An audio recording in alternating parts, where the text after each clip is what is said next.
What's cooking? Well, last time you were here in 2012, Cardinal, you were here for the DNC. You gave a prayer. Oh, is that it? People keep asking, were you ever in Charlotte? And I said, I don't think so, but I was. Thanks for remembering. You were here, a little bit of a mixed reception to you at that time. What's it like being here now for the Eucharistic Congress? Look, as I mentioned in my homily, I could make it full-time work to go to these Eucharistic Congresses, and they seem particularly effective throughout the South. So I mentioned the Archdiocese of Atlanta, the Diocese of Knoxville, the Diocese of, I was in St. Augustine. Where else? Nashville, I think I was. These are great events. In a way, I don't mind saying it, they put us to shame up in the Northeast. Do you know if we had the same proportion? I got 2.8 million Catholics in New York, right, in the Archdiocese of New York. If I had the same percent of people at a Eucharistic Congress, we'd have over 250,000 people. So this is phenomenal when you think about it. And what is it? We have to exercise our faith muscle. Faith is not passive. Faith is not something we take for granted. If we are not, I like Bishop Jugas's word when he said, speak about an intentional Catholicism. If we're not intentional about it, if we're not enthusiastic about it, if we're not sincere about it, it's gonna shrivel up. And these congresses give us a chance to publicly express our faith. And what else they do? They give us this beautiful sense of solidarity, that we're not in this by ourselves.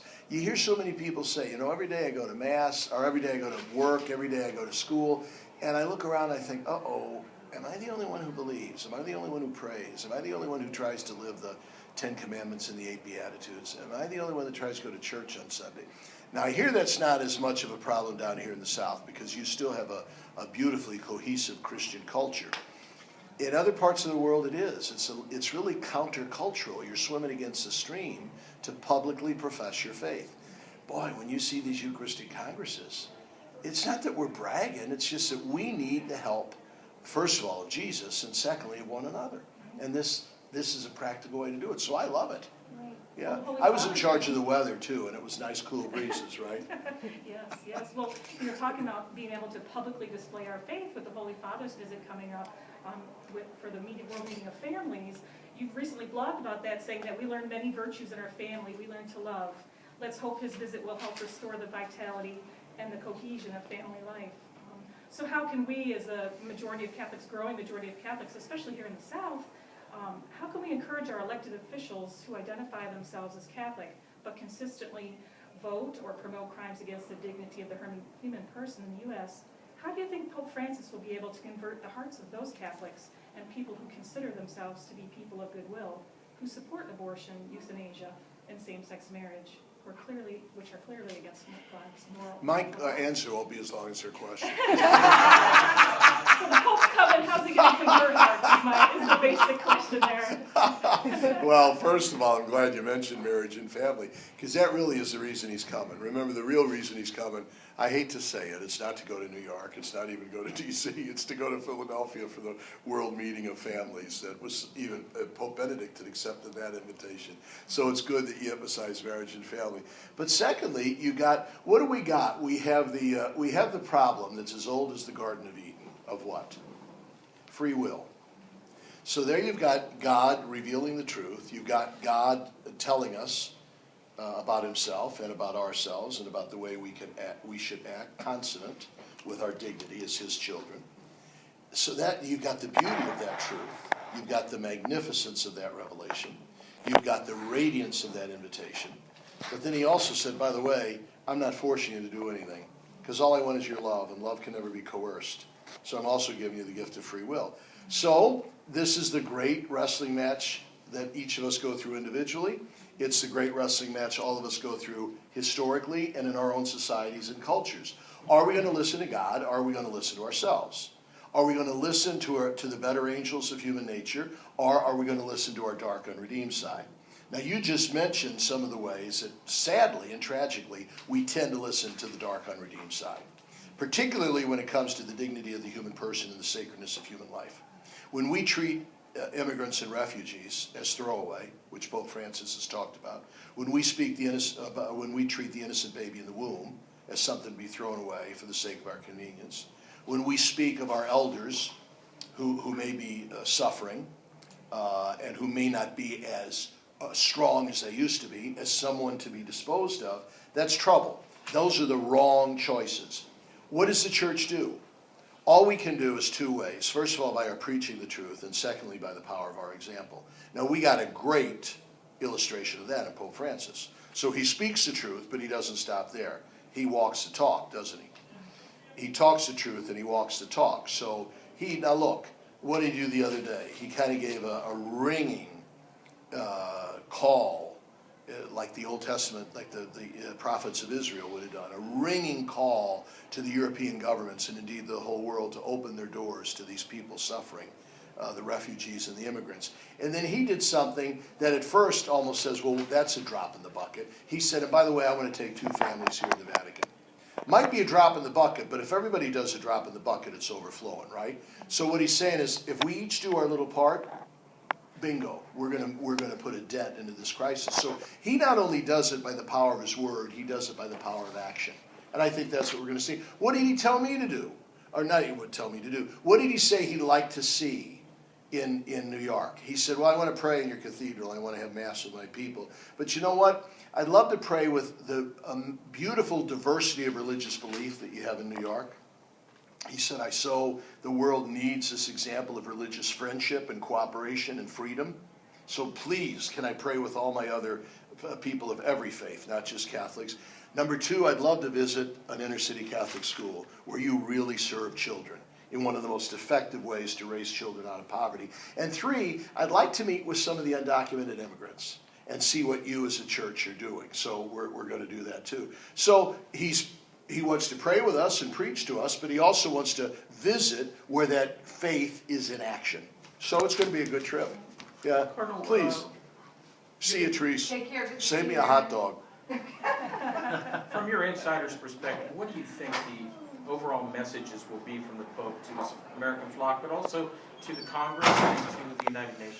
You know what? We make immediately, we kind of presume, we're always captivated by the messages that are going to be, quote, interesting in this world. So everybody's asking me, oh, do you think I got caught on this.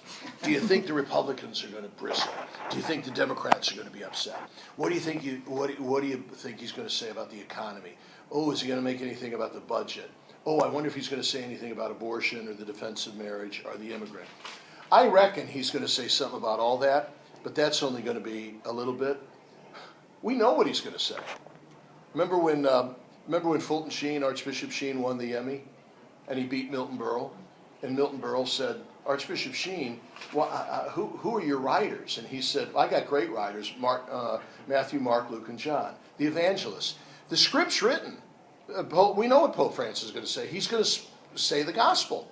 He's going to talk about God our Father. He's going to talk about Jesus. He's going to talk about love and mercy and prayer and faith. He's going to talk about the hope that the world needs. He's going to talk about our love and service to those in need. That's going to be 95% of his talk. Now, he'll draw some conclusions from that basic gospel message. He'll draw some conclusion as he tries to teach as Jesus did in giving applications of that.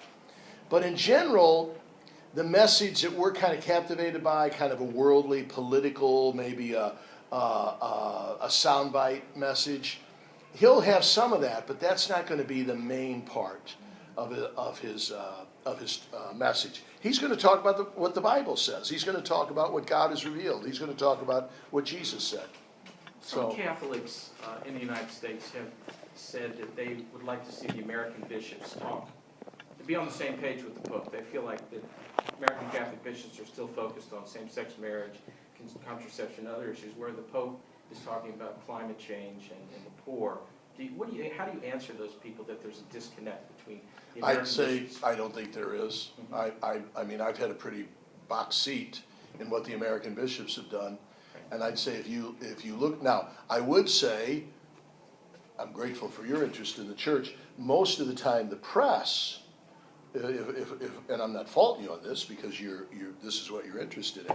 If we have a 4-day bishops meeting where we talk a lot about the poor and the environment and the immigrant and mercy and getting people back to church with a warm, compassionate atmosphere, And then if, by the way, we speak about religious freedom and Obamacare and a little bit about pro-life and the defense of marriage, that is what gets covered because those are hot button issues. So most of the time, I think we're very much on the same. We're all on the same page, namely the same page of the gospel. We're all copycats, bishops and the Bishop of Rome. We got our script. We don't make it up. It's given to us. And we're extraordinarily proud of a pope who speaks like Jesus in a particularly effective way. There are those, I think you're onto something, there are those who like to see a little bit of a disconnect between a particular bishop or the bishops in the United States and the Holy Father. I think it's inaccurate. I think it's groundless.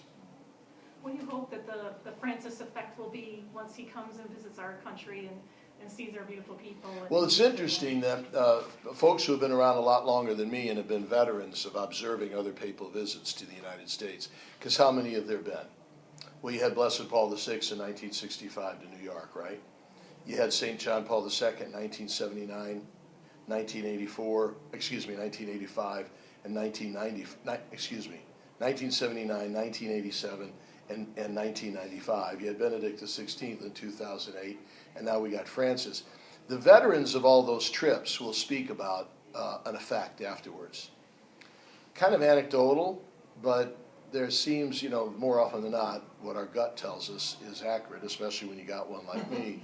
But let me give you an example. I last May ordained 12 men priests. That's the highest we've had in 25 years.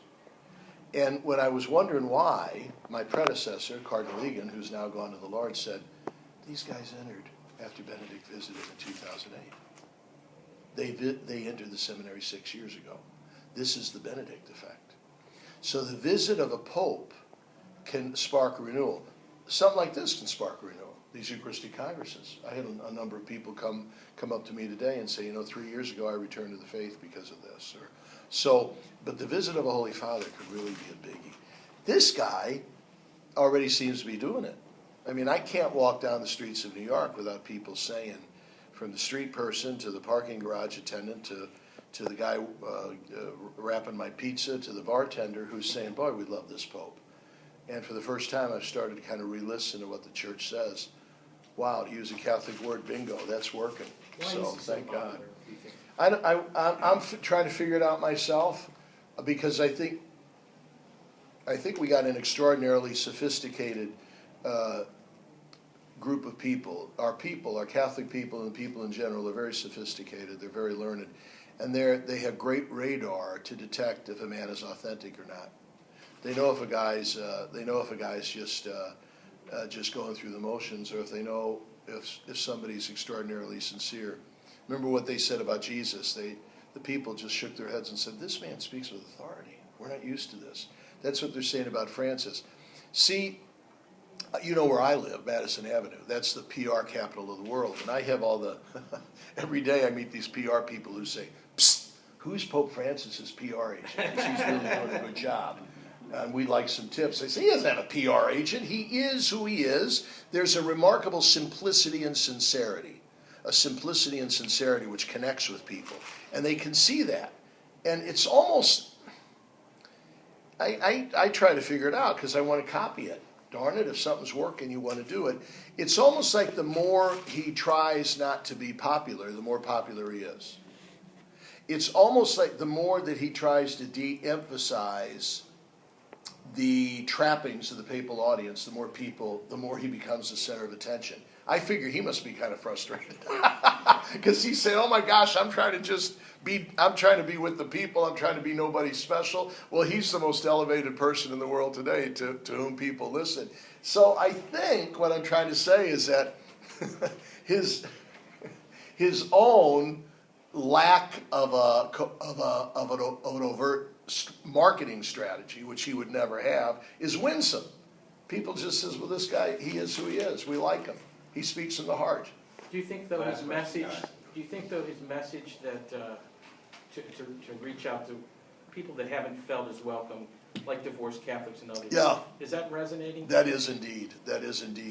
Even if one might say, "Well, wait a minute, what he's talking about we've been doing for a long time," and I would be one of those. Like the beautiful announcement the other day about all priests now have the faculty to absolve someone guilty of abortion in the confessional. We've had that in the United States for 4 decades, so it wasn't really new. That's okay. In other countries it is. The very act of doing that gives to the face of Christ in his church a warmth and a compassion that I think is well worth it, see? So yes, for a long time, it almost seems, and all I can say is thanks be to God, it almost seems that now the bias is in favor of the church. For many decades, the bias seemed against the church. And now people are rooting for the Pope. Now people are cheerleading for Francis. Now they want it, darn it, to work. And boy, let's make hay while the sun shines, because this doesn't happen a lot. So hallelujah, bring them on. All right? Thanks, everybody.